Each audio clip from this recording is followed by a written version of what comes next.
अस्सलाम वालेकुम व्यूअर्स, मैं आपका होस्ट मेहरान अली। इस वक्त मेरे साथ एक भाई मौजूद है, पीटीआई के बड़े कटर जो हैं, सपोर्टर हैं। इनसे पूछेंगे आटा पीटीआई ने 3150 रुपए का केपीके में क्यों किया है और पंजाब में जो है मुख्तलिफ हैं। जी यासर भाई, माशाल्लाह। सर आप क्या कहना चाहते हैं आटे का पीटीआई? आटे को छोड़ें, आप बताएंगे ये महंगाई कैसे कंट्रोल करेंगे और क्यों नहीं कर रहे हैं कंट्रोल। इसका पता है मेन मसला क्या है? मेन मसला, अगर घड़ी ना बिकती आटा महंगा ना होता, सीधी सी बात है। बाकी आप और भी देख लें, मैं भी देख रहा हूँ, आप भी देख रहे हैं। 9 महीने में हो क्या गया? घड़ी बिक गई, 1100 का आटा 3100 का हो गया। बस यही है, इसके अलावा कुछ नहीं है।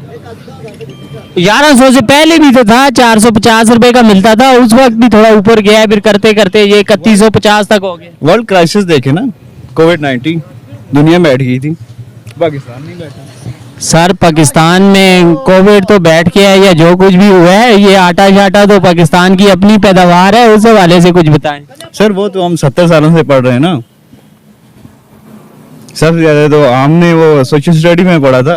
मतलब यासिर भाई का कहना ये है कि आप पाक स्टडी को छोड़ें, अब आप आटे की लाइनों में जाके देखेंगे, आपको पता चलेगा वो जो टीचर हमें पढ़ाया करते थे कि आटे में पाकिस्तान खुद कफील मुल्क है, वो भी लाइन में लगा हुआ है बेचारा, उस्ताद भी और स्टूडेंट भी लाइन में लगा हुआ है। यासिर भाई, जब तक हम शख्सियत परस्ती से नहीं निकलेंगे ना, कुछ भी नहीं होगा।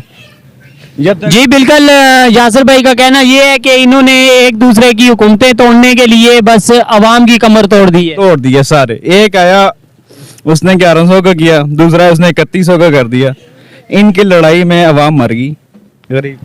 अल्लाह पाक इनको हिदायत नसीब अता फरमाए। मैं यही कहूँगा कि शख्सियत परस्ती से निकलें।